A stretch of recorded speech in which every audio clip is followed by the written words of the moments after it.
Hello, I'm Michael Preet, a contract project manager for the National Fallen Firefighters Foundation.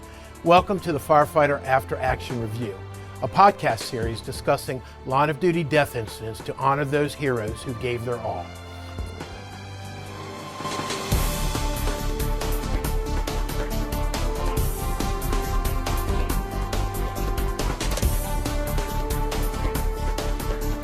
This is where tragedy struck. Dozens of firemen had already dropped from heat exhaustion and smoke inhalation. They continue to battle this giant, which now threatens to consume them. We had a house explosion. Ambulances were moving in a steady stream. Go to the city for turnaround. Pass them on the left. Mayday! I think we have one dead officer of the truck.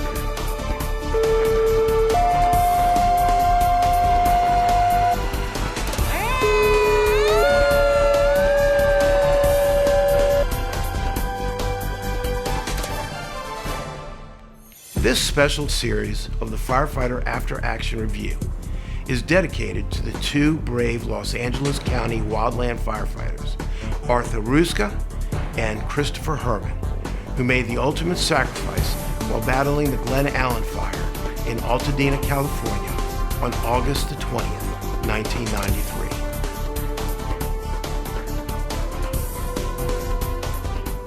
Welcome to the National Fallen Firefighters Foundation podcast series, Firefighter After Action Review, honoring firefighters who were killed in the line of duty.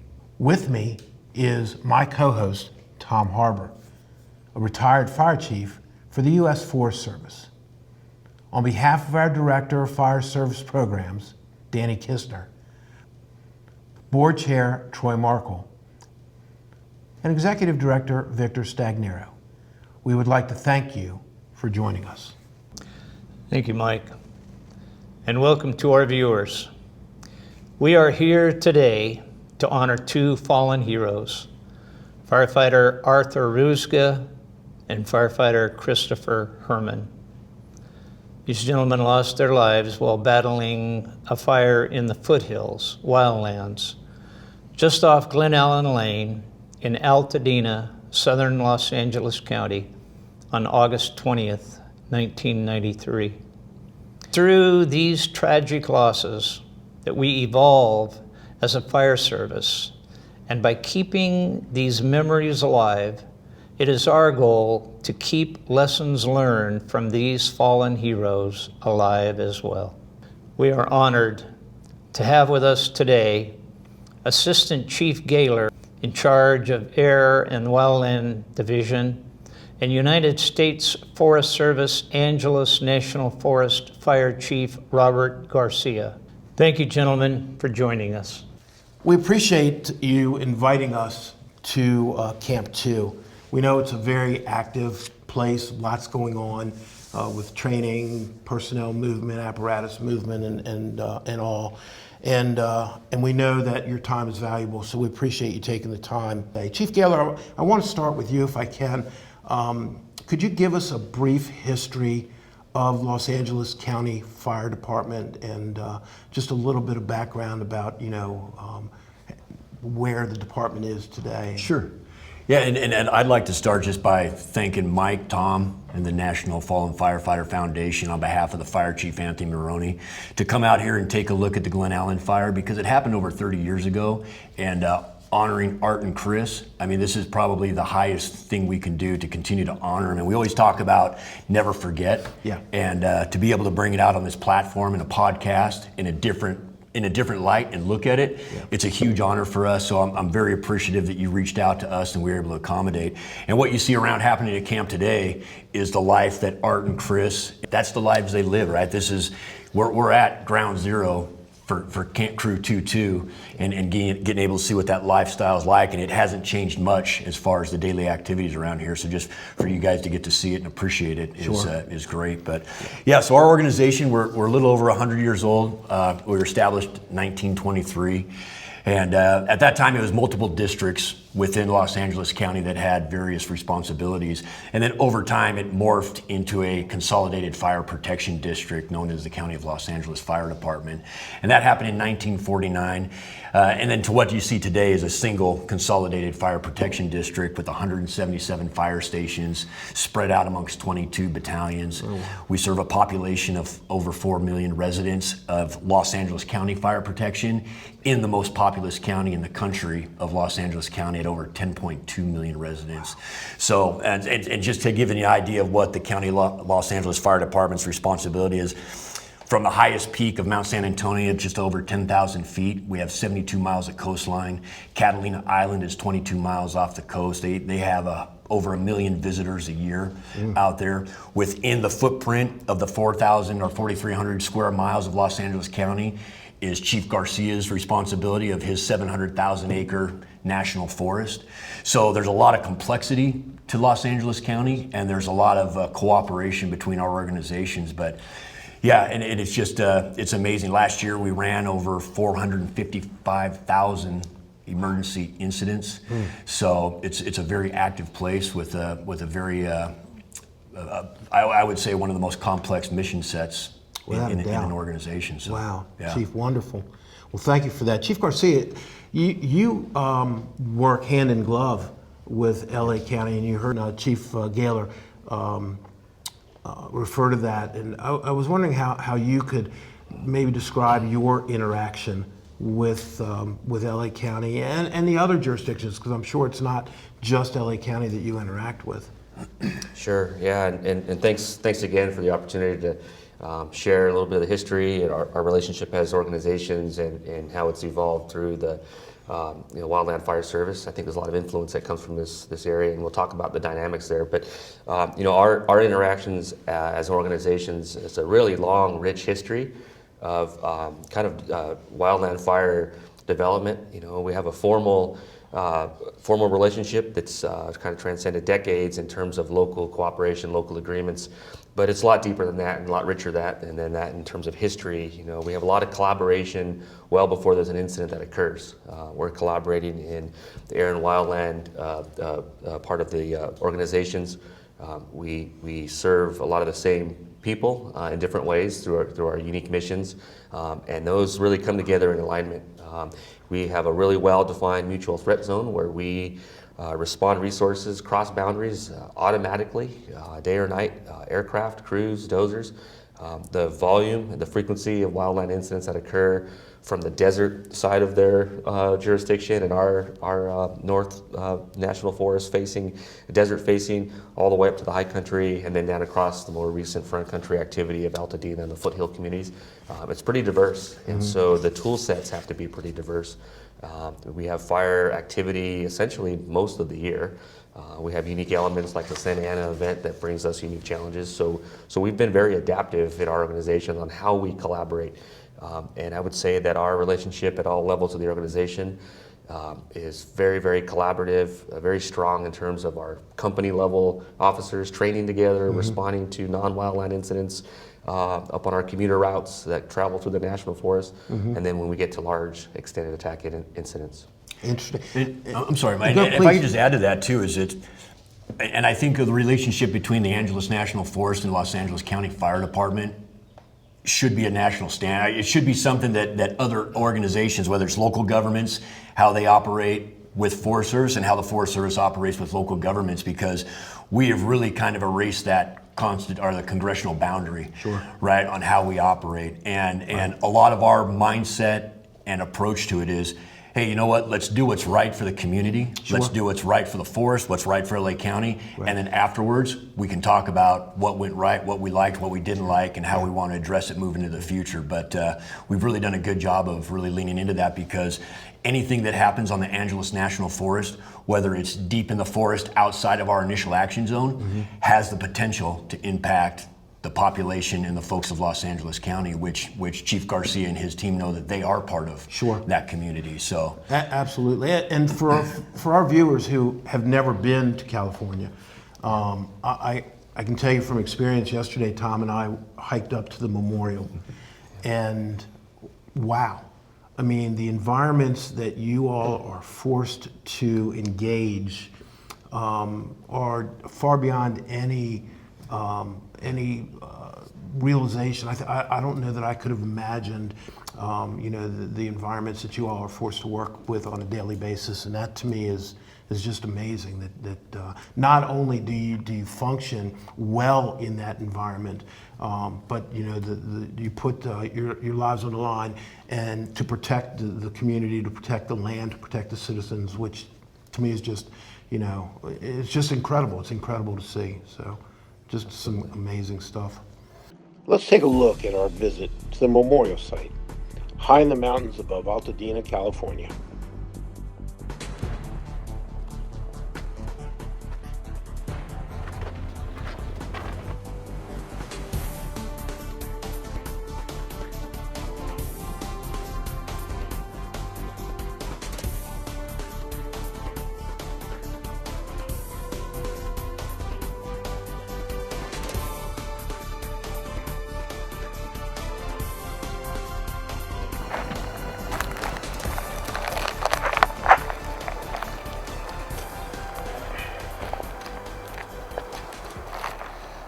It ain't much, but I want you to know we were here.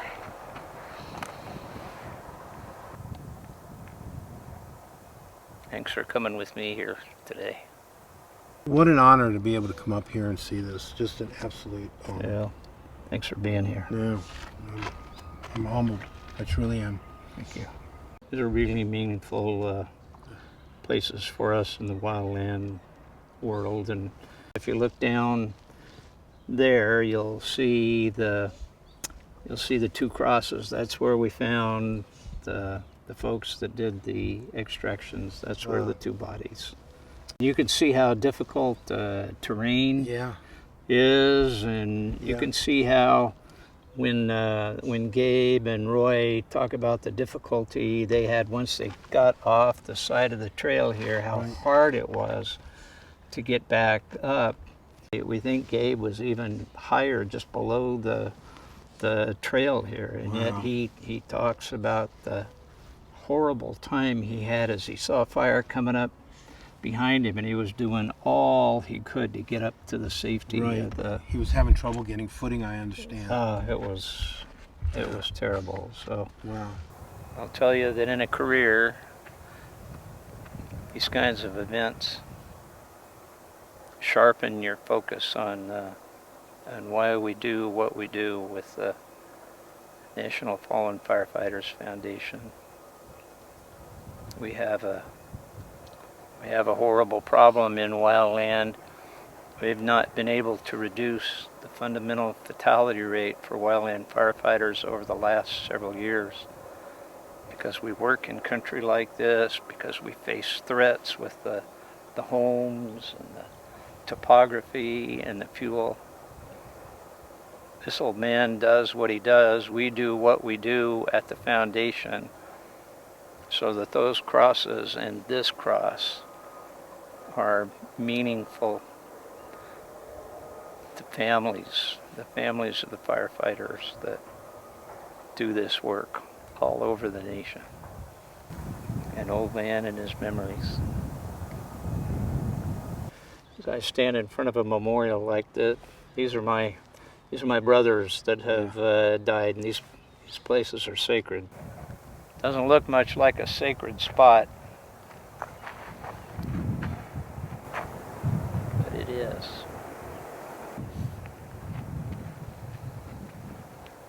I know this, I know there's a history here for you as well, and I know this is a lot for you to be up here, and I appreciate you bringing me here. Very special. Thank you very much. Thank you.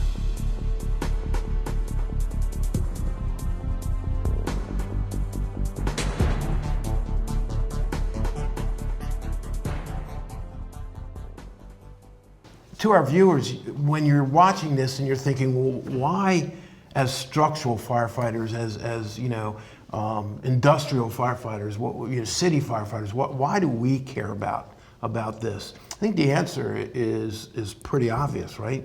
Sure. I think it seems that often, or maybe for a long time, the wildland fire problem has been viewed as a Western Western states issue. I mean, just as late as this morning, I'm watching activity in New Jersey, 8,000 acre fire. I saw the FDNY fighting wildland fire in the late summer, early fall.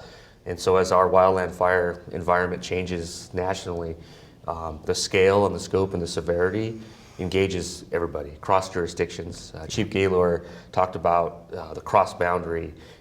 We have our usual boundary stations and battalions that we work with, and when we have a fire that exceeds our initial attack capability, we seek cooperation from departments and parts of the department in Los Angeles County that aren't day-to-day business in the wildland environment. And so the level of engagement and the risk exposure for the entire fire service is growing, quite frankly, in wildland fire. Yeah, without a doubt. And I think a lot of it too has to do with the urban sprawl, right? Before there was always a clear delineation between living in the city and then living out in the country. But now we are pushing that urban interface further and further out. So you're seeing that a lot. And as we see the conditions change around the world, right? It's not just a US problem either, it's an international issue. Is we're seeing communities being lost out there, but a lot of that has to do with why it's being pushed out there. So I think on the structure side is you have to have awareness that, you know what, because you live in an area where maybe historically you don't have those, the conditions, the way the fires are burning today, it definitely makes it a structural issue. Yeah, and without a doubt, and you mentioned New Jersey and 4,000 acres, of wildland and structures burning, and there's a lot of structural fire departments, traditional fire departments that aren't set up for wildland fire. They don't have the right gear, they don't have the right equipment, and so learning from you and your years of experience is paramount to our success, to be able to protect our people, and that's what it's all about. On NFFF, it's all about protecting and not having these catastrophic incidents which are killing firefighters. Right. So without a doubt, extremely important for everyone to pay attention. So thank you for that. So Chief Gaylor, I wanted to go back to August 20th, 1993. I was wondering if you could take us through that incident from your perspective and what you know about that incident. Sure, yeah. So I was a young fireman at the time. I wasn't assigned to the incident. I was working down in the basin on a structural engine company for all practical purposes. But looking at the reports, reading the reports, and just kind of getting an idea of what was happening that day. So on August 20th, 1993, the County of Los Angeles and the Angeles National Forest were already engaged in fires. LA County was fighting a fire out on Catalina Island, which, like we talked earlier, 22 miles off the coast. So when you think about the logistical lift to get resources over there and then what it's going to take to fight a fire in Catalina, that's almost a multiplier of effort, right? So there's a lot of effort to get the resources to Catalina, so that's the focus. The Mills fire is burning on the Angeles National Forest, so that's drawing resources on there. So that day, and from what I can tell, reading the reports and looking at the weather, it wasn't a significant day to me, reading and looking at what the temperature was, what the humidities were, the weather trends. It wasn't one of those high-risk days that everybody would talk about in a pre-briefing and talking about what's out there, right? To me, it seemed like a standard day. The fire started a little after 3 o'clock in the afternoon. It came into our dispatch as a vehicle fire. We sent 2 engines to it. Upon arrival, they found the fire had spread into the brush, and what they came to was about a 2-acre fire moving upslope in alignment with the slope. It's a southwest facing aspect at 3 in the afternoon. So when you talk about the Campbell prediction system and what the alignment looks like, that slope was in full alignment. So is what I would anticipate they saw was some pretty active fire behavior making that slope run. They balanced the response to a brush incident, and at the same time, the Angeles National Forest was sending out a first alarm brush assignment. So effectively you had 2 alarms worth of resources responding to that initial 2-acre fire. But some of the limitations we had is normally on our responses we'll have 3 aircraft, 3 helicopters assigned to it.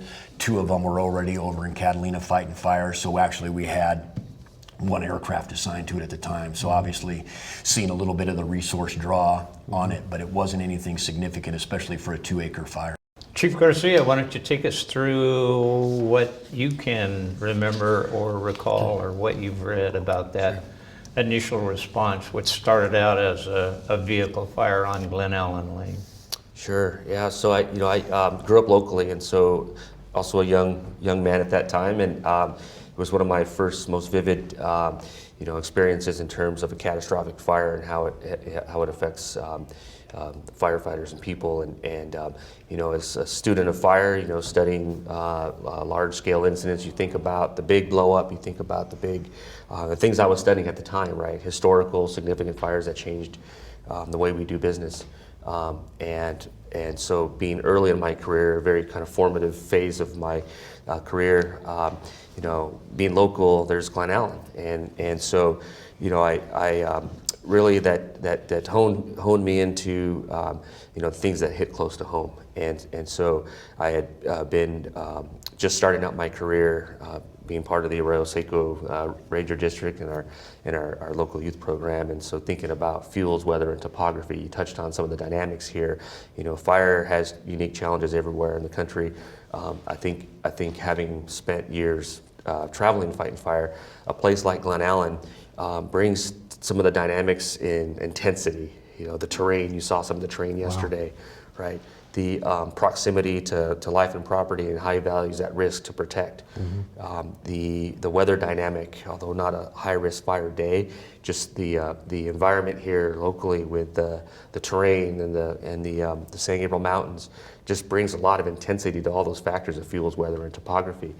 And so, I recognize that at that time, between technological advancements since then and other things that we'll talk about, we've made a lot of advancements since then. So there was some challenges in interoperability. There was some challenges in managing multiple incidents and thinking about how fast fire can blow up in this kind of terrain became very apparent. The things that I had been studying as a young firefighter was in full view essentially at that time. Wow.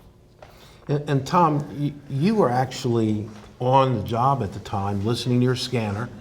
Can you tell our audience how you reacted and your thoughts about? Sure. You bet. The big incident we were worried about on the Angeles National Forest was a large fire, and I had Chief Garcia's job at the time, and I was naturally focused on the big shiny object, which was the big fire. But I kept my scanner on, and multiple times a day we'd hear LA County get dispatched to a vehicle fire, and kind of a nothing deal.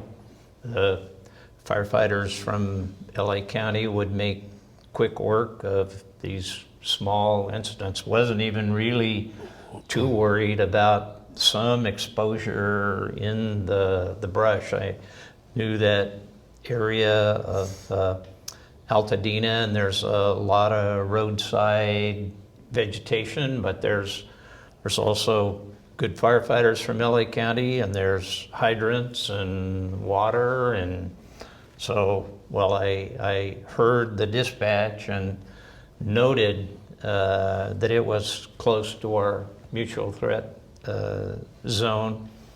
I didn't think much of it. In fact, I could see the LA County folks arriving on scene, doing a little bit of a hose lay, knocking the fire down. And if the Angeles National Forest had a first alarm brush, 90% of the time, by the time we got there, maybe we'd help mop up, maybe LA County would have the fire completely knocked down and wrapped up. And so while my attention was focused on the big fire, it was with some alarm and concern half an hour, 45 minutes into the incident, when in our work you can tell the tone of voice changes, the intensity, urgency, and periodicity and urgency of the radio comms that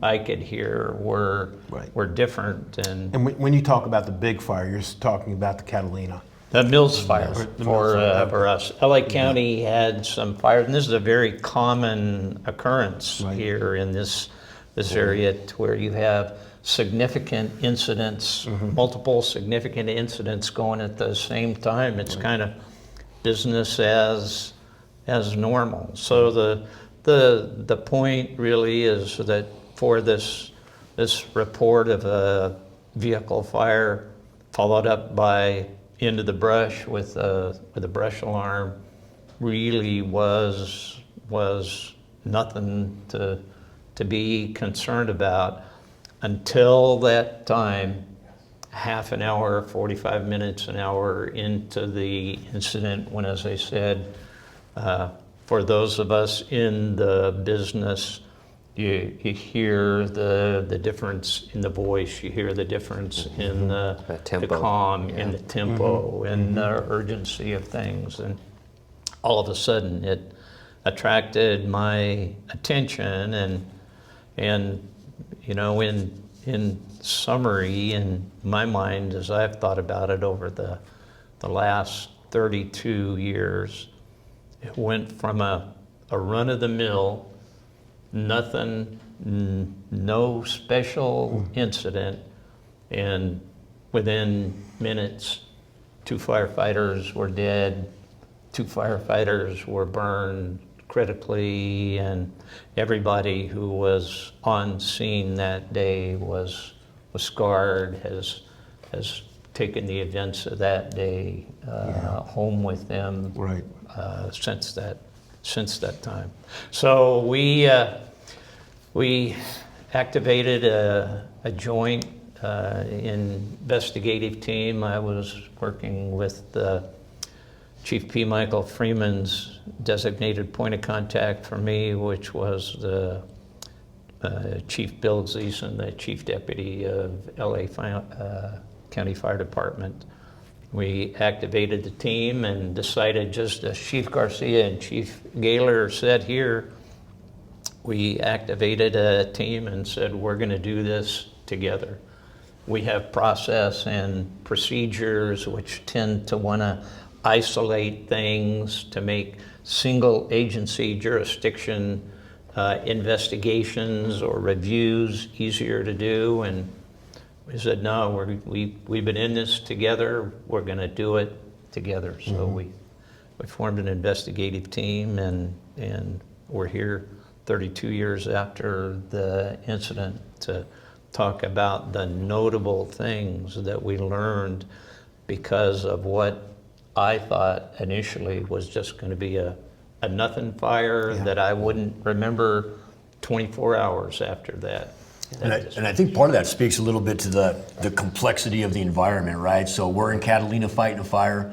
Crew 2-1 flew over to Catalina, right? So Crew 2-2, which is the one that ended up on the Glen Allen incident, they came in that day as a ground crew. They came in with the mindset of, hey, we're gonna be a ground crew today, we got projects. They actually went out on a project, got called back because of the activity. A helicopter was brought over, put in service here. So it wasn't ad hoc. That crew, the crew members were accustomed to flying. The foreman didn't have the fly experience that he had, but it wasn't uncommon for us to, that culture in 1993, let's make things happen. We were comfortable putting together an ad hoc crew or an ad hoc air crew at the time. But when you start thinking about, like you had mentioned, this is not a big deal fire, but if you're looking at it in a larger picture, our communication center, right, they were being inundated. The way we operated with our comm plan was on the frequency where we would historically handle the command frequency today. They were also handling the day in, day out, that 455,000 EMS calls a year. They're pushing those calls out. So you're having engine companies asking for ambulance ETAs. One of the things that happened post-incident after the burnover, when Crew 22 was able to make contact with dispatch, they were confused. In their mind's eye, they were talking to the crew in Catalina. So there's a lot of little factors in there when you go, yeah, this is not a big deal. You got to kind of look globally and see some of the challenges out there in the rest of the organization, what's going on, and you're not isolated. It's not just you. And so what happened after that? So the response went out. Crew 22 got on the copter here, and I believe in looking at the report, their first notification of the fire was another aircraft. I believe it was a Pasadena PD aircraft came over on the PA saying there's a fire just around the corner in Altadena. So the crew here got on the aircraft, deployed out there. When they show up, when the aircraft shows up, they're going to do one high level recon of the situation, right? They read the fire, they take a look at it. From what I can gather in the report is the fire had made its initial run. Right now you're looking at a backing fire, so it was no longer making that hard run up slope. It was out of alignment. They found a place to insert up towards the head of the fire, which is not uncommon for our fly crews to do. Is what we like to look at is our tactical engagement opportunities. And if I were to look at a fire, I would start at the heel of the fire to the head of the fire, and I'd draw a line down the middle of it. And I'd go, okay, well, I want to be on the windward side because that's going to give me the wind to my back. It's going to give me the lowest flame length, give me the best opportunity for success with the tools I have. I don't want to land on the leeward side where the fire is moving and the it's making its run. So I'd cut it in half. I'd pick my one side, left or right. Let's just say it's the right side. And then from there, I would draw a horizontal line in the middle of that. My objective is to land on the top part of the fire, because I'm looking at how long is it going to take ground resources to get up here. So, these are the things that are going in that single orbit that the copter is doing. And I'm imagining the conversation going on between Art, the foreman, and the pilot, just kind of coming up with a plan and looking at that opportunity. So, when they land at the head of the fire, hopefully the first thing that pops in everybody's mind that's listening to this is like, wow, that's a watch out situation. They're making a frontal assault on a fire. They got unburned fuel between them and the fire. And yes, but we do that regularly, and there's a couple of factors we put in there, right? Do we have safety zones? Where are we going? We need 2 egresses. Our first priority is to get on the black. And if we don't, and also, where can we sidestep? And when we think of safety zones, I don't want to call it a safety zone because sometimes it's just a matter of moving a drainage over, letting the fire run through, and then picking it up from there. So it's not necessarily looking for a parking lot or asphalt. It's just give me a couple options on where I can get the crew to where we're out of there. So they land up on top at the head of the fire. They engage it from the top. So they come up, they engage it, they do some work checking the fire up there. You got the ground resources starting from the bottom, coming up with the crews and the hand line. Then they move off to the west, down slow, or doing downhill line construction to the trail, which they end up having a break at. They take the break on the trail, and then they see the opportunity. And you think about some of the things that they were looking at, they could see the road down there. So in their mind's eye, it's like, hey, you know what, let's pick this piece up, we're gonna tie in the road, we're gonna walk out down there, and we're gonna be back in camp within the hour. So they decided at that point that they were gonna take a break, talk about it, and then go off the side. And then, they were engaged there for a handful of minutes. Their lookout recognized that they had fire below them, and then trying to get out, and that's where we lost Art and Chris, and the burnover occurred. Wow, tragic. So what happened after that, Chief Gaylor? So after the burnover occurred, the crew reassembles on the trail. They're starting to initiate the rescue of their partners, their crew members. Communications became a challenge. The IC operations, our crew coordinator, which is at the command post, wasn't exactly sure where the crew was. There was a limited communication between the crew and the rest of the incident, so there wasn't a whole lot of clarity on what was going on. Getting the resources to them took time, and it took over an hour to get our first firefighter off the line and starting to get it to definitive care. So, when you look at the things that we learned from there, and we can obviously talk about it more in the conversation, but our firefighters have to have confidence in us, because we asked a lot of them. We asked when they put themselves in situations, we asked them to manage their risk appropriately, but they have to have confidence in the organization, whether it's the department organization, but more importantly, the organization of the incident. They have to have that confidence that we can get them out. Right. We're asking them to go out there and do some pretty amazing things in some pretty hostile environments. But and I think right there, that was one of the areas that we looked at critically, and took an hour to get folks out. And your post-incident analysis, is very frank about the the changes, the errors that occurred, and I mention that because oftentimes when we do these PIAs, we tend to water them down because we don't want to hurt anybody's feelings, and that was not the case here. It was a very frank, forthright, and brought about changes which. Yeah. Even today, you're realizing. And it has to be, right? I mean, because if we're ever going to truly honor Chris and Art or anybody else that we lose out there, we have to be honest about what happened and talk about it, because those are the lessons that they paid for. Absolutely. Right. So we don't want to water those down. Yeah. And you know what? Anytime you have a fatality fire, there's a huge causal factor is human behavior, right? I mean, if we weren't there, it wouldn't have happened. So the bottom line is what got us into that situation, and were there things that we walked, stop signs that we passed that we didn't see or acknowledge or recognize that got us into those situations. So if we're not talking candidly about it, then we're not, never, that term never forget, right? Yeah, without a doubt.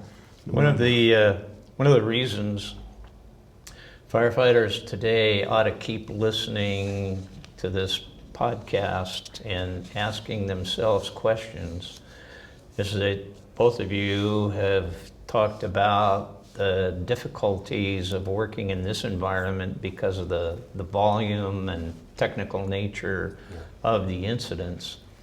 But it's also an example of how, as the wildland-urban interface, as the WUI has expanded, and fire departments all over America find themselves working together, we see today problems elsewhere that you've been working on for decades, which involve how do you reconcile radio equipment that's oriented towards your specific department.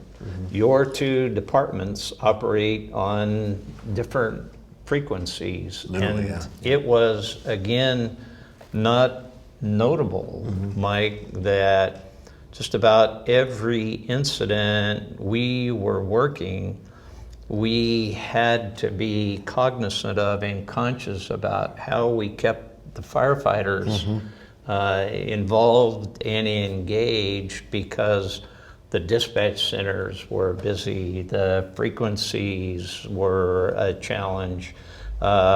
Here in Southern California, at the time, there was a great deal of interference from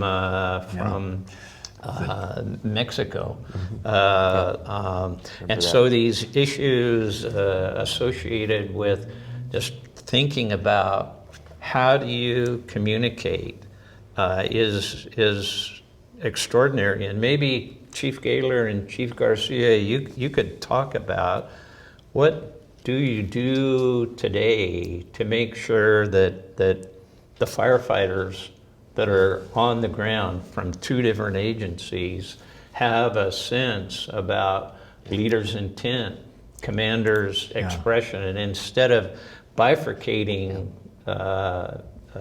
efforts at a fire and doing like we used to do in the olden days, which was you guys go take one side and red we'll on the go left, take, green on the right. Yeah, you know. And when you look at the incident, they were operating on two separate comp plans. The Angeles had their comp plan, and we had our comp plan, right? And in today's world, we would have a full stop on an incident until we got that reconciled and everybody's on the same comp plan. So, you know, one of the things that we see here in Southern California is we get a robust response in our mutual threat zones, and to a point where it becomes inhibitive on actually going out there and meeting our tactical objectives. And I'll give you an example. The 514 split, which probably doesn't mean a lot to everybody, but it's a point where Los Angeles City Fire Department has a responsibility area. Angeles National Forest and Los Angeles County all have responsibilities. So it's not uncommon to get over 60 ground resources assigned to the report of a fire. And all 60 of those resources are less than 30 minutes away, right? So one of the things that we collectively decided to do is that each organization sets up a pre-designated staging area, right? So for example, if we get something in the Hanson Dam area, which is kind of in that area, but that's an example of all three organizations coming together. Los Angeles County resources, you're gonna stop at La Tuna Canyon, right? And our LA City, you guys are going to hold at Sunland. And is what we want to do is we want to get that unified command going. We want to identify whose dirt it's on, so who's the agency having jurisdiction over the fire, right? At the end of the day, who's paying for it, right? And then they're going to set up their tactics, objectives based on what their priorities are. And then the other two agencies become that support, that assisting agency. So then we're working at the pleasure of the incident commander. If we don't have a need to go into unified command, we come in and assist the agency with our resources. So now is what we've done really is we've created 3 pools of staging with 3 different agencies, and then we'll pull from that, as opposed to everybody showing up, burying our command frequency, because all resources coming in have the right to speak on command to get that assignment before we roll them over to a tactical frequency and try to clean up a command. But it's funny because we get air attacks, for example. We get a lot of air attacks. It's almost a nomadic profession, right? They start off their day in Arizona and end up in Northern California. But the one thing that you'll collectively hear about air attacks coming to Southern California is like, man, that is a mess down there. And I'll get air attacks ask me going, hey, you know what? You guys need to clean up your command frequency. You guys need to, and I'm like, hey, we got 60 resources coming in. If you have an idea on how we can do it, dude, we're all ears. But I mean, it's really a complex environment that's pretty specific to Southern California. But I think by us identifying, slowing everybody down, right? We talked a little bit earlier about that sense of urgency to rush into a situation. Hey, let's slow down. Let's find out whose dirt it is. Let's identify the objectives and the priorities, and then let's start bringing our resources in there. So. I was just going to add. I mean, Chief Gaylor described that operating ground, if you will, that theater of operations is with multiple initial attacks going on very well, and how we've learned from some of these tragedies on how to better organize the unity of effort. Right, there's always been a unity of effort with the firefighters on the ground, putting hose where it needs to go, and putting Pulaski's where it needs to go, but the commanders being better enabled to organize that. And I think from the relationships and the organization piece of it, and staging areas, to interoperability with, Director Harbour and I have shared stories and on both the red and the green flanks of the fire, if you will, right? The Forest Service is going to go here, but also the technological challenge, the radio, the physical radio technology. We've made huge strides in terms of interoperability with situational awareness tools and resource tracking, and the ability to kind of manage the unity of effort a little bit better. And there's been lots of efforts, very localized at a division level, to help bring order to chaos before the alarm goes off, and predefined staging areas, MTZ drills where folks are working together. And this incident is something that we recall often as an example of how we need to continue to evolve our technology, our radio operability. And I was just getting ready to say that the difference is that instead of seeing these as excuses for failure, you see them as challenges to correct. And that's huge. And oftentimes in the fire service we make excuses as opposed to seeing them as challenges that have the ability to be corrected. Well, and one of the things that the Angelus did or has done is they've partnered with us on comm plans, meaning that they will allow our dispatch will come up with a communication plan for Angelus to have. So we have our frequencies that are assigned to us. We put them in the force because now we know that everybody's going to be able to speak on that same common frequency, because there's still challenges out there with, command being on a active frequency that's still dispatching 911 calls. So now we have dedicated command frequencies. We have a dedicated dispatcher on that command frequency, that's running the incident, that is not being burdened with the other jobs that are going on out there, because we're still operating at a high capacity. And some of that, Chief Gaylor mentioned this earlier, that, the human in the loop, or the human factor, right? So we have process and procedure, and we have technology and techniques, and then we have the human element, and we've addressed some of that too, which takes a lot of trust and mutual kind of respect in our relationships, where, we recognize that a dispatch could be an error, and we're going to acknowledge it in the incident and then live with that error. And the example would be, a dispatch error about the location, and we determine, we thought it was a county fire, but it turns out it's a Fed fire, and we'd have the tendency to want to change the comm plan because of that. we've made a decision that our dispatch centers are gonna talk and do their best to get it right, and then we're gonna acknowledge that new information puts us in a different place, and we're gonna stick with that plan in order not to cause further errors in the chain of the aviators coming from different bases. Sure. But that was a kind of a cultural piece, and not just process and procedure, right? sure. Our folks had to be willing to say, okay, we acknowledge the error, and we're going to make sure everyone's aware of it, but we're going to do the best for the incident. And would you not agree that the cultural changes are probably the more difficult, most difficult? Oh yeah, no, absolutely, and that's one of the things that we really collectively between the two agencies, and I'd include LA City and all of our cooperating agencies. The one thing we like to say is when we show up to an incident that's going to be unified, or we're going to be an assisting agency, we want the first question out of the commander's mouth is to be, how are you, not who are you, right? So we build that into our folks, is like, we got to get out there before the fire starts, train together, talk together, because I know that as an organization, if I'm running an incident and I have players show up from the Angeles National Forest, I will give them that high-level position to go out there in that initial attack fire, give them a division, give them a branch, have them get in there and be ops or deputy ops, right? So we have that trust in each other, because we do have the opportunity to fight a lot of fire together. But it really has a lot to do with the relationships before the bell goes off, because it makes it a lot easier when we're talking to each other as familiar, and not trying to guess, well, what's this person all about? What's he driven by? Because we all know that, that mission-driven leadership, it transcends the organization. So are those your key takeaways? If I'm a small department chief in the middle of the country and I'm facing a wildland-urban interface situation where it's going to be fairly common maybe to have other county fire departments, volunteer paid departments coming in, are those some of the key takeaways that you'd offer to those chiefs about the way they've got to prepare for that wildland emergency that's ultimately going to happen?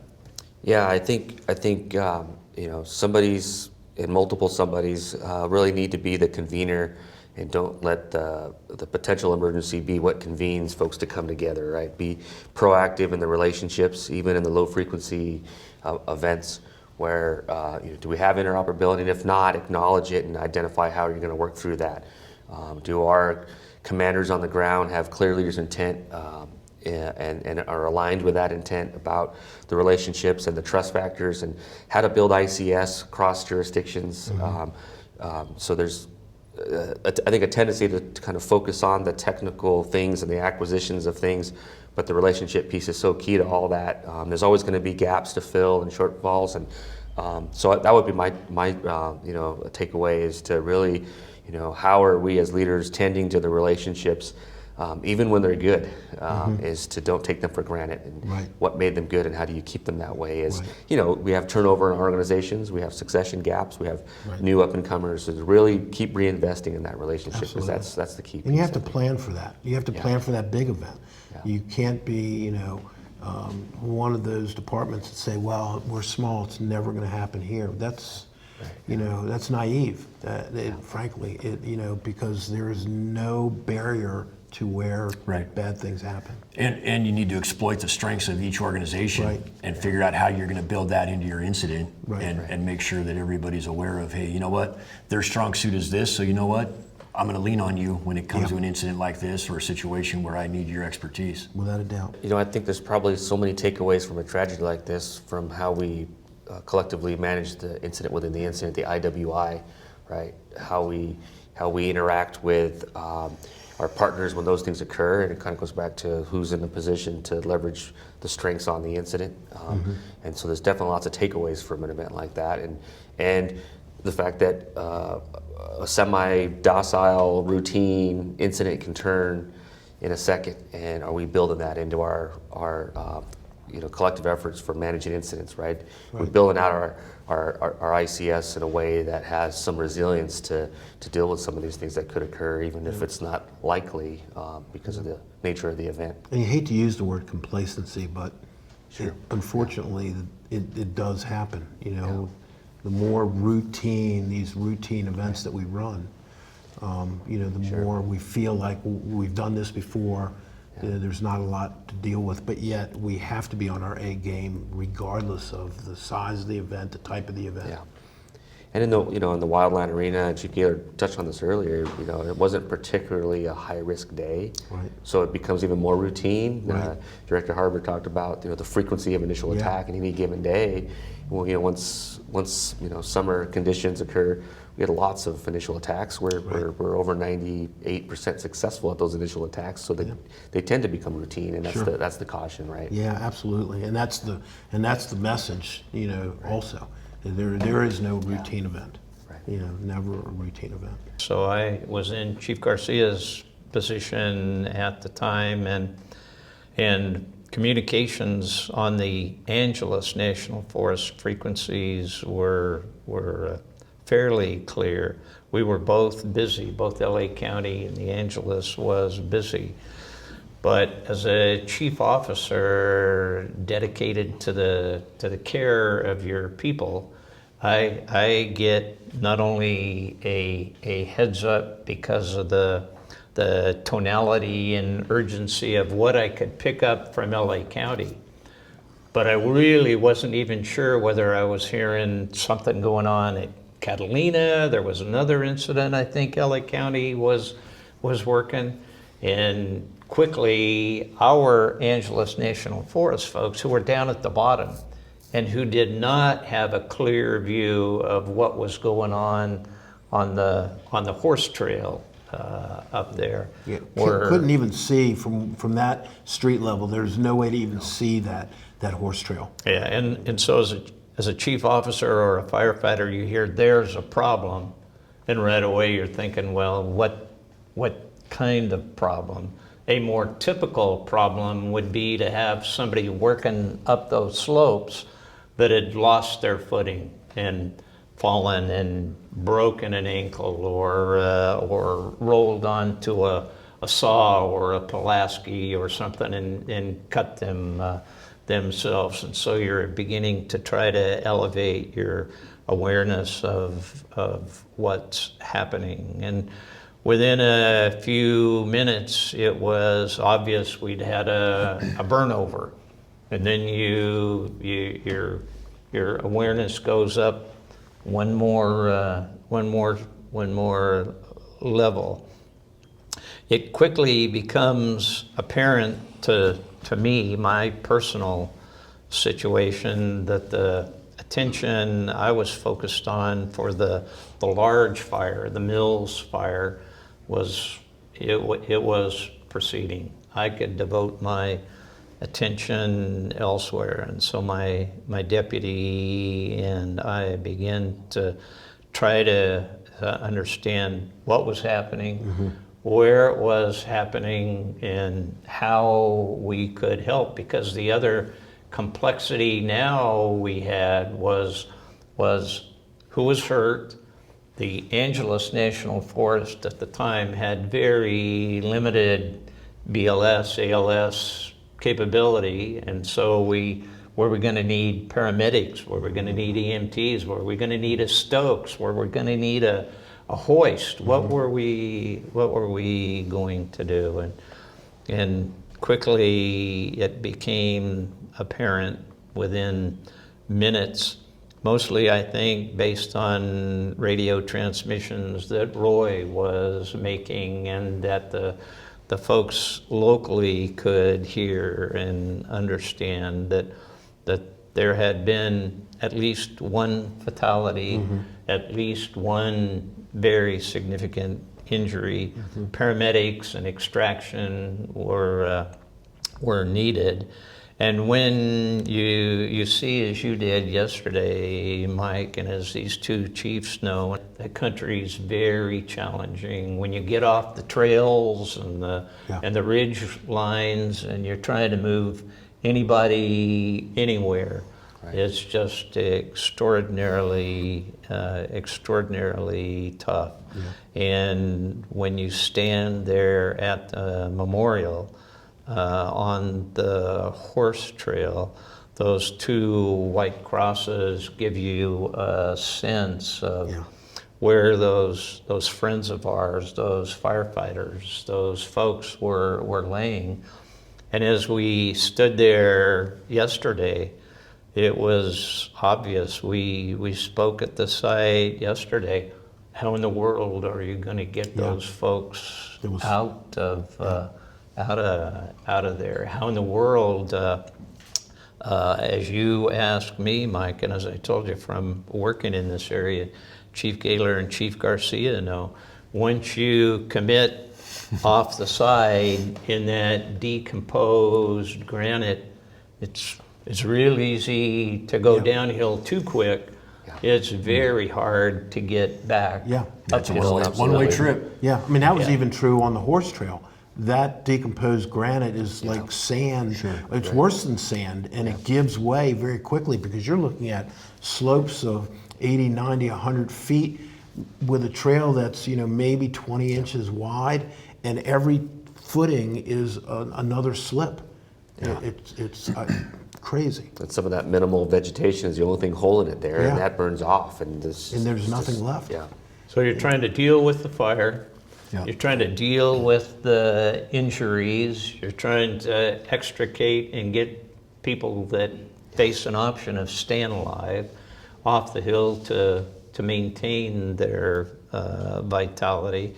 And then as chief officers, you're obviously, because of our training and experience, you're trying to think, what are we going to do? How are we not only going to honor the sacrifice, but what are we going to do to learn? Because an hour ago, I wasn't even really paying much attention. Sure. I thought it was going to be in and out, done, and I would never remember 1886, a report of a vehicle fire at 1886, Glen Lane. Why is an old man with all the experiences I've had, why would I remember tones? Right.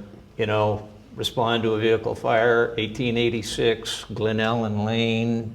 Right. Why would I even remember that? And yet those few seconds, get stuck in my brain, as well as the opportunities I've had to crawl up those slopes. Talk about what they experienced as firefighters and why we do these podcasts. Yeah. Because things can change so quickly from in the work we do. Yep. We're thinking, as Chief Gaylor said, and I talked about yesterday, I could have seen myself, hold on, I got a call, I'll call you back in a half an hour. Yeah. Because you just assume everything's going to be the same as it was, and It's not. It wasn't. Yeah. Make this a training opportunity. And if you pull out your IRPG and listen to their story, their thought process, because we've all been there and we could all be there again at any time. But if you have an opportunity to sit, pull out your IRPG and go, hey, you know what?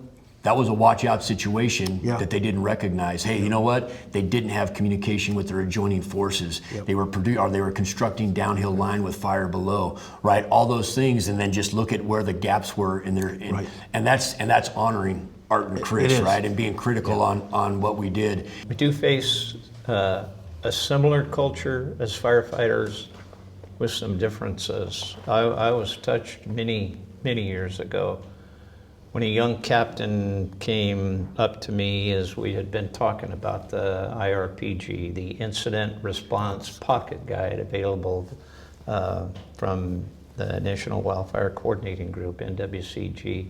It's available free on the web.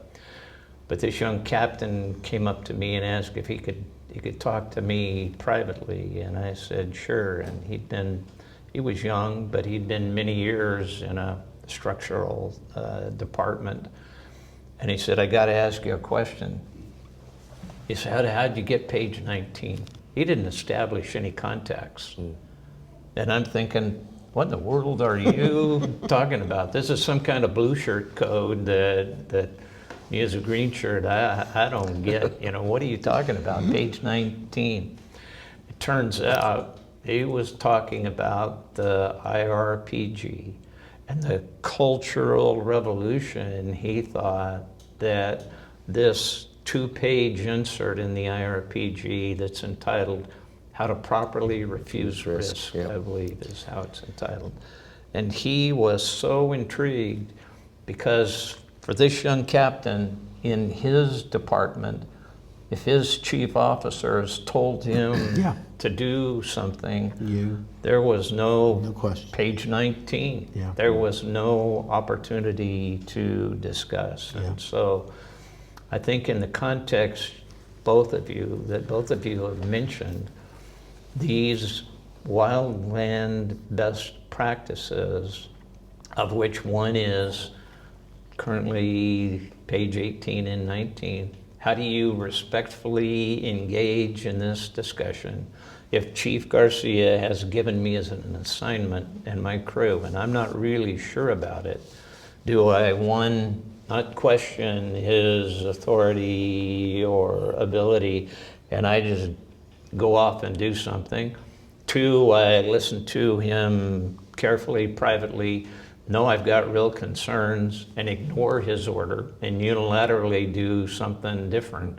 Or three, the best option, how do I respectfully go back to the chief and say, Chief, I'm not really clear on what you were talking about, and I worry about a couple of things. Can we talk about it for just a second? And that, to this young captain, was a significant breakthrough, and I believe that at least in the context of contributing to that ability, Glen Allen was one of the incidents that led us in the wildland community to understand we've got to have that ability, so that if Gabe and Roy land with their flight crew and they take a look and Art gives them an assignment and they're not really sure, they feel like they have the Ability. sanction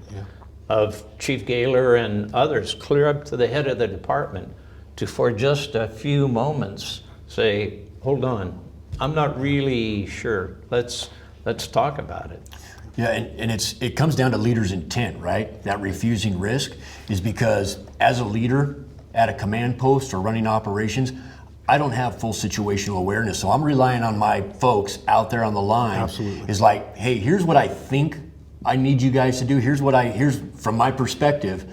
But my expectation is that you go out there and you go through your refusing risk. So if you're refusing risk, you got to assume that they're using the risk management process, right? Right. They're developing the situation, they're assessing the risk, they're coming up with mitigation for the risk, they're at the decision point on whether they can do it, and then they're continuously evaluating that, right? Yeah. So if I get feedback that somebody can't do something, I have to respect that as a leader, understanding that they know how to use that risk management process. Right. And the one thing I've found successful from my side, if I'm going to refuse risk, is provide a potential solution. Right. Hey, you know what? We can't go down right here, right now, but if we had air support, but if we had a hose lay, if there's something that you can do, because again, you're helping me build my situational awareness where I'm not at. So you're just telling me, hey, if I had more of these tools, I can do it. So it's not just necessarily saying, no, we're not going to do it. It's like, hey, we can't do it now, because I would tell anybody, there's always a right time to go pick up fire in a drainage, right? And it may be in a few hours when it's out of alignment, when the sun's not on it, when the potential for that fire, or once we get a hose line or something down in there. So there's always a way to do something. So provide that solution back to that operations section chief, to the division, or whoever's running your section, and just offer a solution if there is one. Right. You know, so. And sometimes there's more than one way to accomplish Absolutely. those goals. Yep. And aren't those lessons that you can carry into the structural world as you, before Without you doubt. enter a home, a structure, Michael? Yeah, absolutely. I mean, in the structural world, it's the same thing. If you get reports, from an interior and you can't see everything, and you're listening to that radio traffic and those comments, those should be clues as an IC to think, things aren't going as I thought they would, and maybe we should call a timeout, and maybe we should bring people out and discuss this strategy and see if this strategy is appropriate. And I would say that the reverse of that is equally true. Oftentimes, as company officers, division group supervisors, you're inside a structure, and what I'm seeing as the IC on the outside very different from what you're reporting from the inside. And if I'm not communicating that, and when I make a decision maybe to withdraw, maybe to bring crews out of the structure, it's got to be respected and from the interior crews, because they're seeing their small world, I'm seeing the bigger picture, and maybe they don't match up. So I think it goes both ways. I mean, it does. It kind of develops that operational synergy because the situation's evolving, right? And so you're developing and managing the risk side of it, and you're also better realizing opportunities as the situation changes by having that kind of open dialogue about the situation as you transverse the terrain or as you move through the incident. So it's just so essential. And don't you believe it's important for your subordinate officers and your incident commanders to all be on that same page and understand that it's acceptable? And I'm not talking about blindly disobeying an order. Absolutely not. We're talking about, I see something that just doesn't set right based on what I was just instructed to do. I need to be able to respectfully bring that to the attention of the IC, and the IC has to understand that I've trained you to look out for these things, so I need to pay attention to what you're saying. Yeah, and the one thing that I would say, that IRPG is a great tool, and what it does is it creates common terminology amongst forces that maybe have never worked together, right? Yeah. So we always kind of have this mindset that, the 10s and 18s are for our new guys to know, right? I want them to memorize it. You know what? If they don't get it right, we don't punitively discipline them, make them do push-ups. We'll do push-ups with them. But, it becomes that game of the new guy's responsibility to know them. And we talked about it a little bit yesterday when we were outside talking is, as you progress in your career, you get more experiencing, your actions become more intuitive, right? But it's really incumbent upon the leadership to really get back into that IRPG and for us to be able to speak that language, because that's what we expect our folks to talk to us in. And when you operate intuitively, it becomes very difficult to teach that. Hey, why are you guys doing that? It's like, nah, you know what, we're fine, let's just go. Right. But if I have somebody go, hey, you know what, Chief, you know what, we're going downhill on fire with fire below us, or hey, terrain's making escape to our safety zone difficult, right? Or hey, the weather's getting hotter and drier. If they're starting talking those terms, I've had the opportunity over the last 6 years to fly our Helco platform. And when I'm out there talking to my crews, I'm constantly asking them, hey, where are you guys going if things go bad? Because I want to know that A, they've addressed the issue, right? Because they become mission focused and task oriented. Is like, hey, right, it's just that ping on the helmet, like, hey, stop, where are you guys going to go if this thing goes bad, right? Let me know what your plan is, because now I can help you out. And I go, hey, you guys are getting a little far away from where you guys thought you were going to go if things go bad. Yeah. Or hey, you're diving off the side here. You know what, you do have fire below you, so you may want to address that. Yeah. Right, but if we're speaking in the same terminology, and that's where that IRPG is not just a tool for new people, it's a tool for everybody. And again, it's that common terminology against folks that don't know each other. Before we sign off today, we wanted to tell you about a unique learning experience that you may be unaware exists. The National Fallen Firefighters Foundation facilitates a program known as a staff ride. Staff rides provide participants with an immersive experience where they relive an incident by visiting the incident site with subject matter experts and hear firsthand accounts from people who experienced the event. Staff rides are used commonly by the military and the U.S. Forest Service, but up until recently, this type of teachable event hadn't been used by the structural firefighters. My co-host, friend, and colleague, John Tippett, has been involved with the program from the inception and can tell us more about this unique opportunity. Thanks, Mike. To say the program is unique is an understatement. The benefits of the staff ride provide countless opportunities to improve our overall performance and pay our respects to the fallen. Staff rides are a three-part learning experience that involve pre-work, field study, and an integration experience. In the first two components, the attendee is asked to obtain a working knowledge of the incident particulars, followed by a facilitated visit to the site where the event took place. The third phase is known as the integration experience. After a period of reflection following the field study, attendees gather at a community meal to share their takeaways from the experience. The impact of the immersion and ability to converse with firefighters involved in the event cannot be overstated. The staff ride fosters collaboration and communication among team members that is crucial during actual events and enhances the attendees' decision-making process. Finally, and most significantly, The staff ride provides participants with the opportunity to gain a deeper understanding of the complexities and challenges faced by firefighters involved in the incident, enhancing their overall perspective and approach to their next call.